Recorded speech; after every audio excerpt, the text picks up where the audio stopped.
Welcome to First in Fantasy. My name is Sam Dietz, and today I'm giving you my top 5 positive regression candidates for 2026. These are the guys who underperformed last season that I believe are going to bounce back due to their opportunity, their efficiency metrics, and their situations. Most channels just recycled the same ADP lists and rankings. We are actually digging into the numbers, the stats, the situations here of why we believe the things we believe. The first player I'm going to talk about is none other than Justin Jefferson. Would you believe me if I told you that Justin Jefferson only had 2 touchdowns last season? This came on 141 targets. You guys realize how many touchdowns are expected on 141 targets? It's like 9, right? So he was 7 touchdowns below where he should have been. He had the worst quarterback in the league in 9. We all know how I feel about 9. For me, I call him 9. 9 comes out. He gets Kyler Murray, who's just been named the starter. Clearly, Kevin O'Connell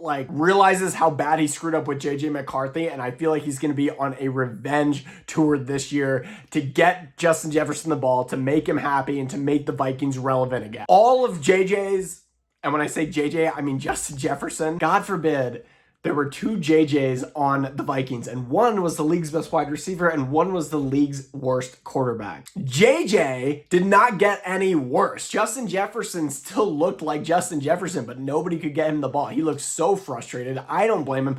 Pound for pound, a few years ago, when he had Sam Darnold, even when he had Kirk Cousins, I'd be the first to say I think he's the number 1 or number 2 best wide receiver in the NFL. I don't think any of that has changed. I think he's still, top 3 guy, top 5 at worst, but he's falling below guys that I don't think he should be going below right now. Everything, and I mean everything, is pointing upwards for Justin Jefferson this season.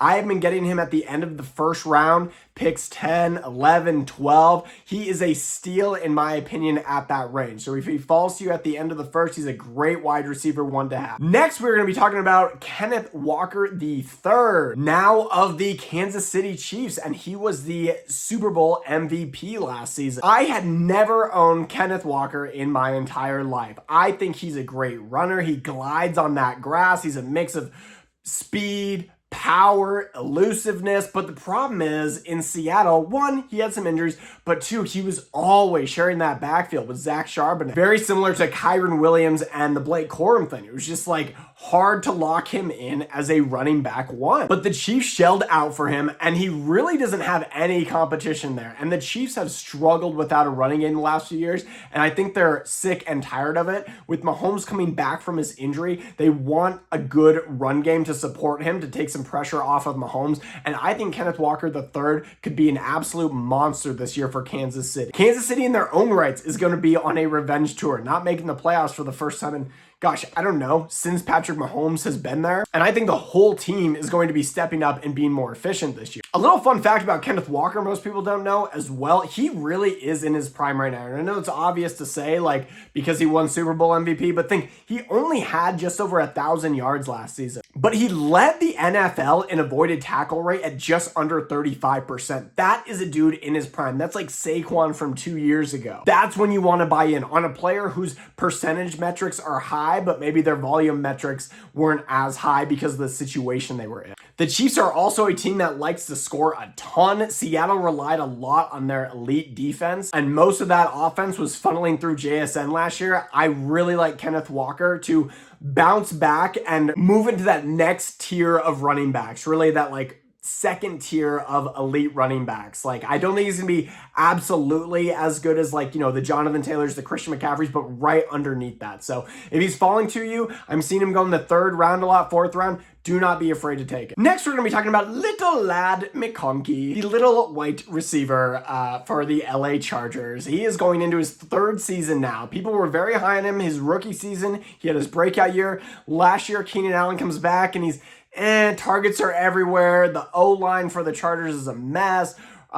Herbert was getting hit 1,000 times. A lot of people were like, "Oh, McConkey, he was just flash in the pan." I'll say this: on the routes he ran, the balls that were thrown to him, the catchable ball rate for him fell from 78% to 67%. So an 11% drop. He didn't even have an opportunity to catch a lot of the passes that were thrown his way. This year, the offensive line is back. It is healthy. They also get offensive coordinator genius, Mike McDaniels, coming over from my Miami Dolphins. This dude can make anyone amazing. Imagine instead of having to deal with concussed, slow Tua, he gets this like Greek god in Justin Herbert. We've already seen the viral clips going around, and Mike McDaniels can't even believe how good Justin Herbert is, his arm strength, his mobility. It's like Mike McDaniels is getting a new toy, and he is going to have so much fun with it. What did you say?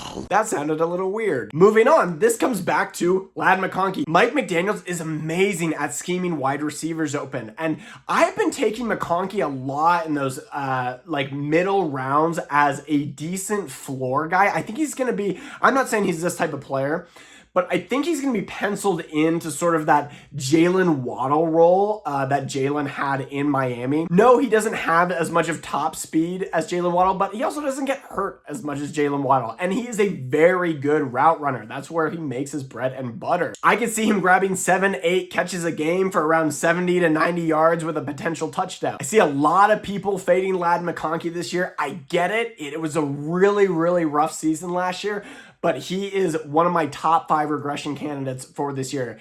Great for floor, a good middling corner post for any fantasy team this year, and he has a really fun name to say. Moving on to my 4th player, and that is going to be a player I've sort of been beating the drum on a little bit here, and that is Rome Odunze of the Chicago Bears. Rome Odunze finished middle of the pack last season. And by middle of the pack, his final numbers were not good. 44 catches, only 660 yards. But people need to know that he did this in only 12 games, and he did a lot of that coming back from an injury. Through about the first 6 weeks before he got injured, he had 5 touchdowns and was producing high-end wide receiver 1 production every single week. He battled back from injury. With that time away, the Chicago Bears found what they had in Luther Burden, and a lot of Luther Burden's going higher than Rome Odunze in drafts, which I can't even believe. And just to be clear, Luther Burden already has an injury in the preseason. They're not even sure if he's going to be back in time to start the regular season. That is a major concern. And it is the type of injury that can be re-injured. Rome Odunze is best friends with Caleb Williams. I think if he stays healthy, he could actually break into that elite category. Okay, maybe that's too far. Not elite, but I would say like really solid himself as a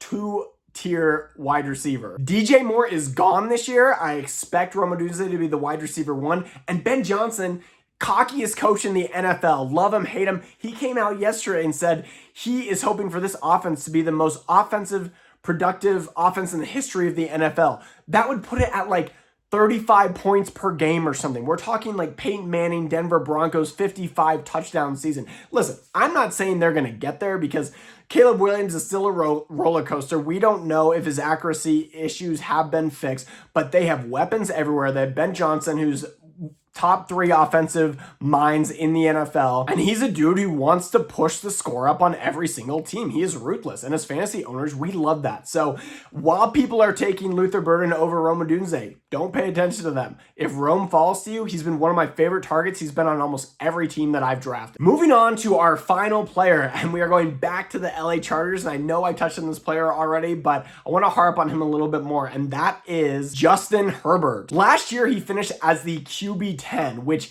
if you drafted him, it almost feels like a waste of a draft because he's right at that back end, right?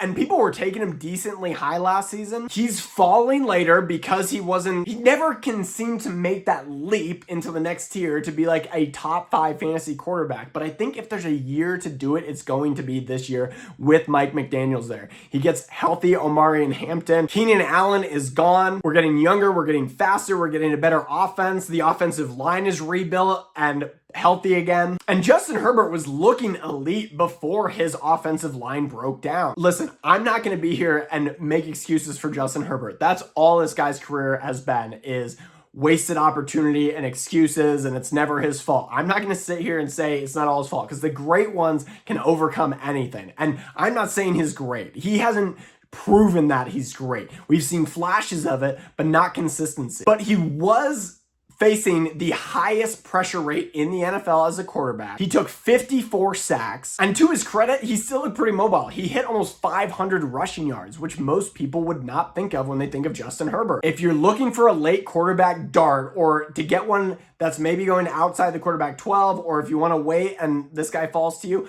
I think he could get into that quarterback top 6, 7, 8 range. Guys going ahead of him right now, Jaden Daniels, Caleb Williams. I don't agree with that. I think Justin Herbert has more upside than those guys. So there you have it. Those are my 5 positive regression candidates. If y'all got any value out of this video, if you enjoyed it at all, please drop a like and subscribe. We are really trying to grow the channel.